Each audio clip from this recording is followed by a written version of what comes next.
Hola, muy buenos días, colegas de México y América Latina. Este hospital tiene una característica importante porque el 57 al 60% de los pacientes que vemos son pacientes con alguna patología neuroquirúrgica. ¿Eso qué significa? Que pues tenemos una fortaleza en cuanto al número de pacientes y al número de procedimientos realizados. La verdad, los médicos residentes hacen un trabajo muy importante para el seguimiento, para el manejo y para la función que implica de darle seguimiento a este tipo de pacientes. Bueno, mi nombre es Jorge Arellano Sotelo, vuelvo a agradecer la oportunidad a la Sociedad Médica del Hospital de Especialidades del Centro Médico Nacional y vamos a hablar sobre la aproximación radiológica de las malformaciones arteriovenosas cerebrales, su tratamiento endovascular.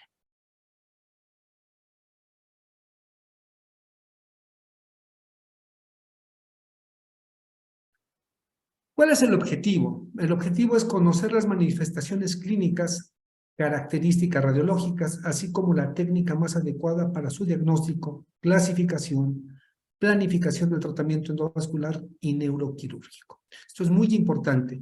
En la actualidad, difícilmente nosotros como médicos radiólogos tomamos la decisión de hacer lo mejor siempre con una sesión colegiada, donde participa el neurólogo clínico, el neurocirujano quirúrgico, el neurocirujano endovascular y nosotros.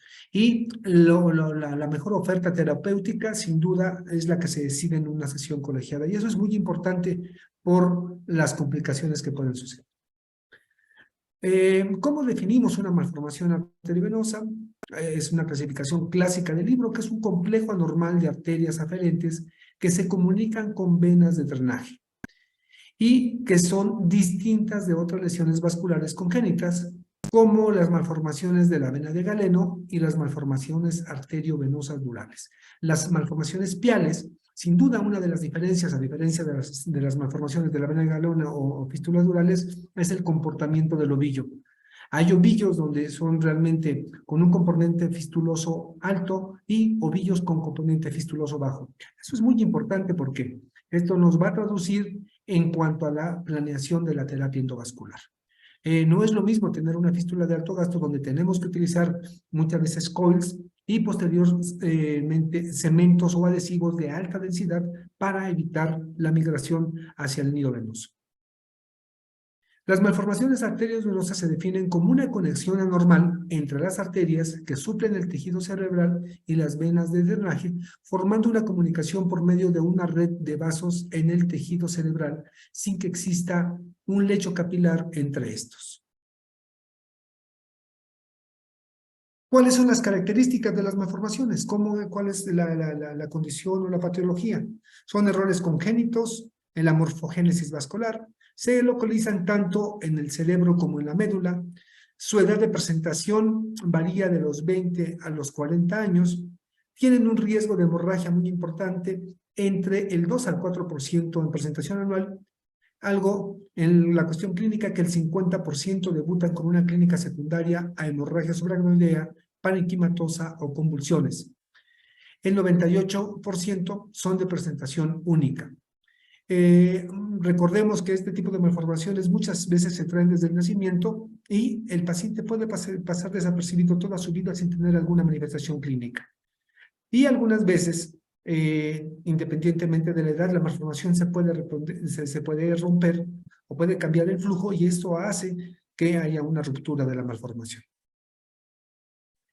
En cuanto a la epidemiología y múltiples ensayos multicéntricos, tenemos una incidencia de 1.12 a 1.42 casos por cada 100,000 habitantes en presentación por año y tenemos del 38 al 68% de casos que tuvieron hemorragia en el momento de la presentación.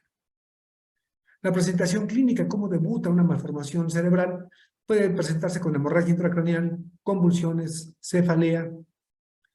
Las crisis convulsivas, ¿en qué porcentaje se presentan en un paciente con malformación? Aproximadamente en el 18 al 40% presentan convulsiones. La cefalea del 5 al 14% de las malformaciones, hay también cefaleas no asociadas a malformaciones y esto es importante diagnosticarlas. El déficit neurológico, aproximadamente del 5 al 15% de las malformaciones cerebrales. En cuanto a las condiciones de las malformaciones cerebrales, ¿cómo se comportan?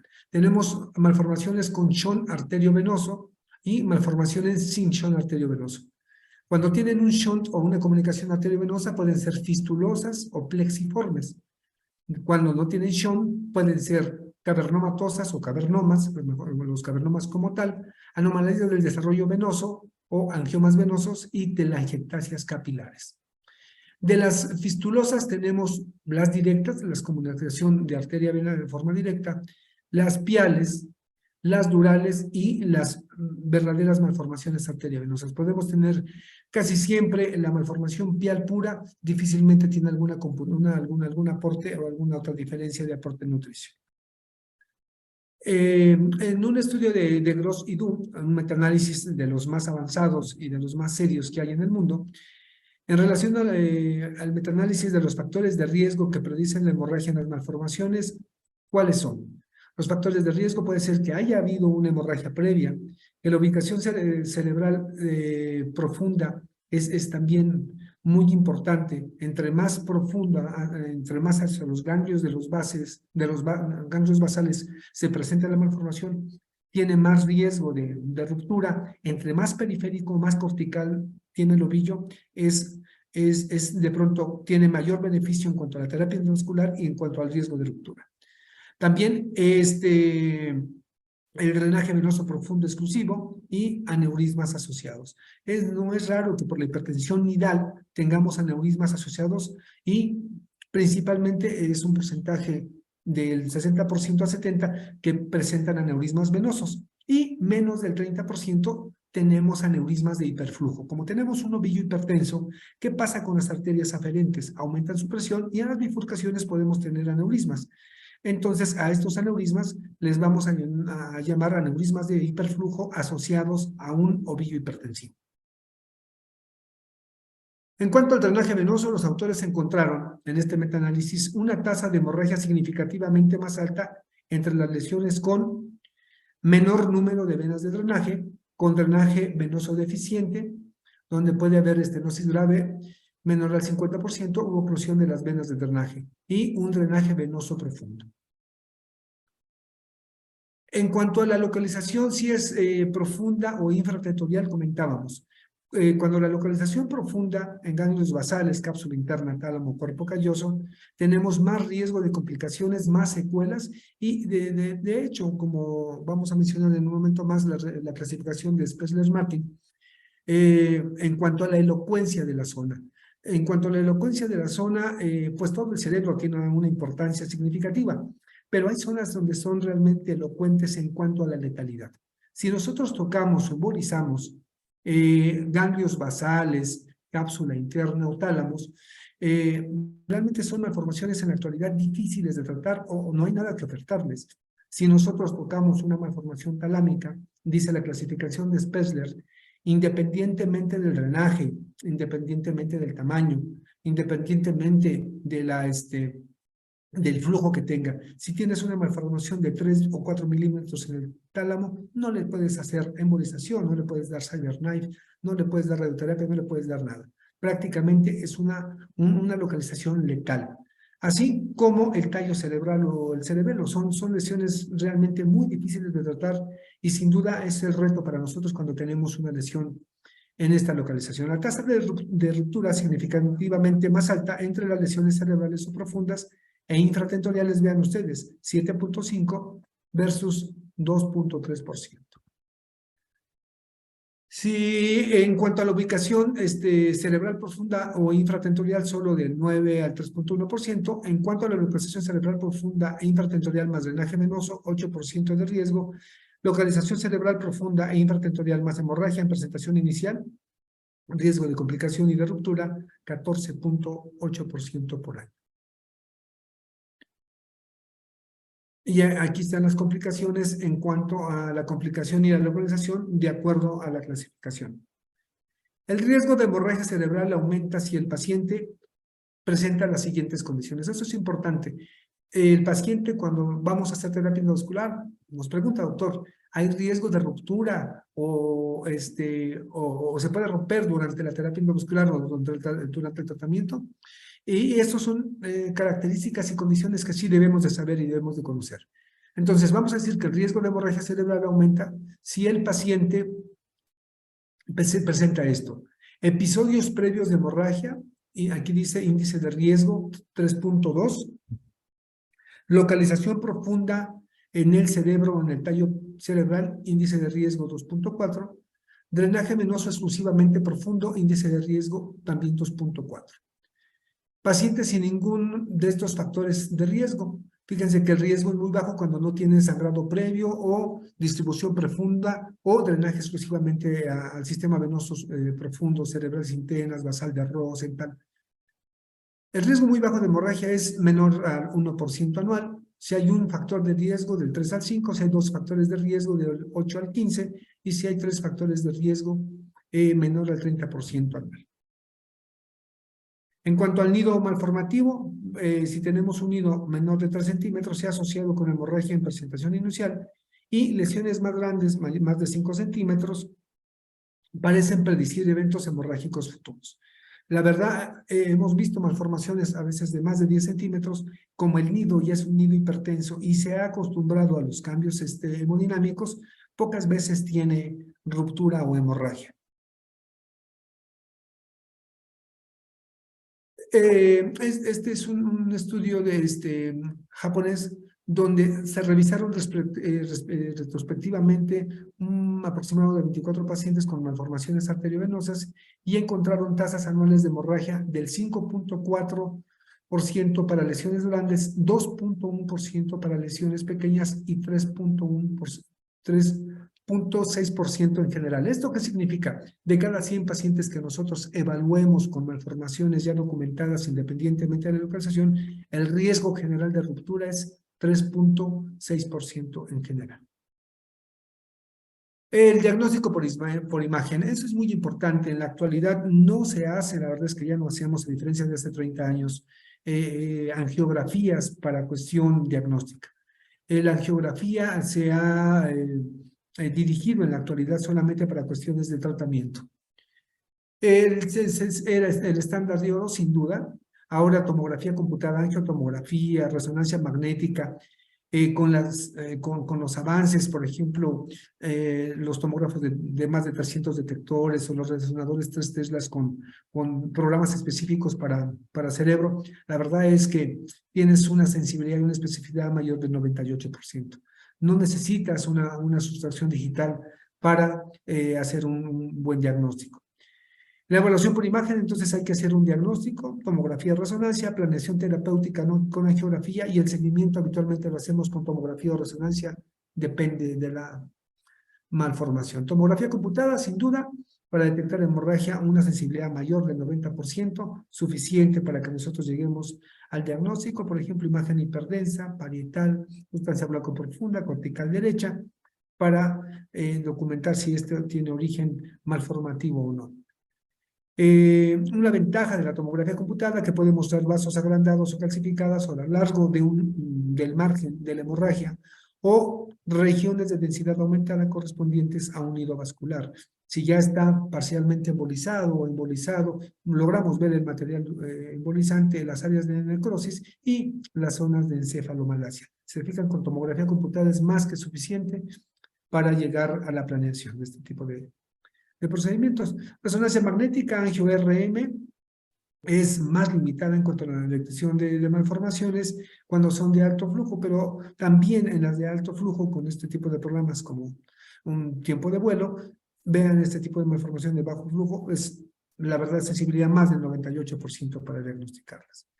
Ver un ejemplo de malformaciones múltiples con colectores venosos, definimos bien o delimitamos perfectamente el ovillo arterial y los colectores y aneurismas venosos, el comportamiento o el involucro de la sustancia blanca, si hay drenaje a venas corticales o a venas del sistema venoso profundo, el desplazamiento del asta frontal del ventrículo lateral del lado derecho, o vean esta malformación alta cortical hacia la convexidad. Este tipo de malformaciones, la verdad, por imagen, son a las que mejor resultados en el mundo, en los ensayos, se ha mostrado. Entre más cortical, entre más periférica sea la malformación, es honestamente más benigna para el tratamiento.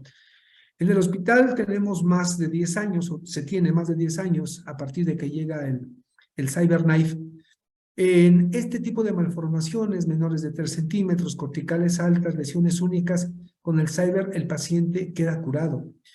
Va de 1 a 3 sesiones de tratamiento y el paciente ya no regresa. Y la verdad es que eso es muy bien para no hacer terapia endovascular que pone más en riesgo, y en sustancia, por ejemplo aquí, ¿no? Un abordaje de una cranectomía en una lesión profunda de sustancia blanca, pues puede ser con más riesgos de complicaciones.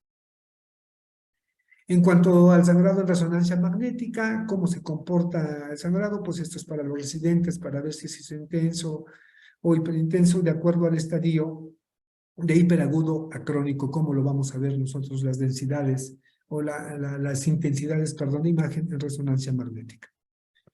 La sustracción digital es una información más detallada y precisa sobre la angioarquitectura y la hemodinámica de la malformación. Las lesiones con un nido pequeño pueden ser visibles por angiotomografía o resonancia magnética.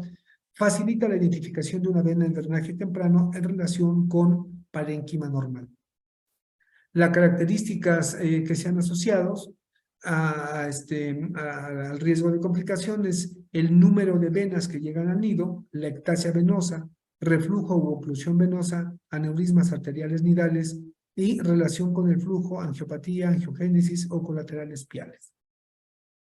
En cuanto a las malformaciones con shunт arteriovenoso, un shunт arteriovenoso es una comunicación directa entre arteria y vena que puede ser de tipo fistuloso o plexiforme. En todas aquellas, la comunicación arteriovenosa origina un shunt de alto flujo y una baja resistencia, y esto condiciona que sean más susceptibles las rupturas. Aquí ejemplificamos una fístula arteriovenosa donde vemos el ovillo y el drenaje venoso, las estructuras adyacentes y el aporte nutricio, y podemos visualizar los pedículos que participan en la malformación.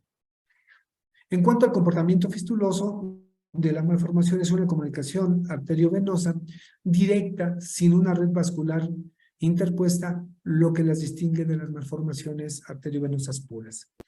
La malformación directa, por ejemplo, podemos tener aquí una malformación de la vena de Galeno, que consiste en una comunicación entre vasos primitivos carotídeos y un canal embrionario denominado vena prosencefálica medial. Esta es una ejemplificación de una vena de Galeno, y hemos visto que el aporte nutricio muchas veces, en un porcentaje muy alto, 70%, depende de la carótida externa. Esta es la clasificación actual sobre las malformaciones de venas de Galeno. En cuanto malformación, en cuanto al tipo, en cuanto a la dilatación, en cuanto a la variabilidad o la variz o la eclectasia, y en cuanto a la dilatación dural de la vena de Galeno. Las malformaciones piales, ¿en qué consisten? Consisten en una comunicación directa entre una o varias arterias de tipo pial o cortical y una vena de drenaje única. Se consideran lesiones congénitas en su mayoría. Las fístulas durales es una comunicación arteriovenosa, y bien importante, que se van hacia el espacio dural, se localiza en el interior de la dura madre o adyacente a la misma. Habitualmente el aporte nutricio depende de la carótida externa, y la suplencia arterial procede de ramos durales de los ramos meningios. También pueden participar ramos meningios de la carótida interna, incluso de la vertebral, hacia un drenaje venoso cortical, casi siempre en las fístulas durales. Esta es la clasificación de Cornat, que es la patología neurovascular pediátrica para el tipo de malformaciones y el tipo de fístula, ¿no? Si tenemos una clasificación de Cornat tipo 1, que es un drenaje a un seno venoso, a más de 2 senos venosos o mixtas. La malformación plexiforme verdadera consiste en ramas arteriales aferentes que conectan directamente con una o varias venas de drenajes, pero entre estos elementos se distingue la presencia de un nido vascular de etiología habitualmente desconocida y frecuente la aparición de novo durante la vida adulta. Esta es una malformación arteriovenosa, aporte verdadera, con aporte nutricio arterial, el ovillo y el drenaje venoso que puede ser profundo o cortical superficial. En cuanto al ensayo de Aruba, se asignó al azar a un paciente con malformación a un grupo de tratamiento médico conservador versus intervencionista. El seguimiento medio de 33 meses, la tasa de eventos fue más de 3 veces mayor entre los pacientes del grupo de intervención que sobre el grupo del tratamiento médico. ¿Esto qué significa? Que hay que, la verdad, ser muy ortodoxos en cuanto a la planeación. Si el paciente está sintomático y no tiene ningún compromiso neurológico, vale la pena darle manejo médico, porque vean el índice de complicación de acuerdo a la revisión de Aruba. Esta es la clasificación ya conocida por todos ustedes de Spradlin-Martin. En cuanto a los grados, sigue siendo actual en cuanto al tamaño, la zona de elocuencia y el drenaje venoso. Las modalidades de tratamiento, ¿qué es lo que nos trae? Terapia endovascular, ¿qué ventajas tienes? Pues en la actualidad que puedes, con el material que es catéter Stam de tan pequeño diámetro, puedes meterte al ovillo. Tienes alternativas de utilizar líquidos embolizantes, cols, partículas. En cuanto a, por ejemplo, la cuestión quirúrgica, entre más periférica sea la lesión es mejor.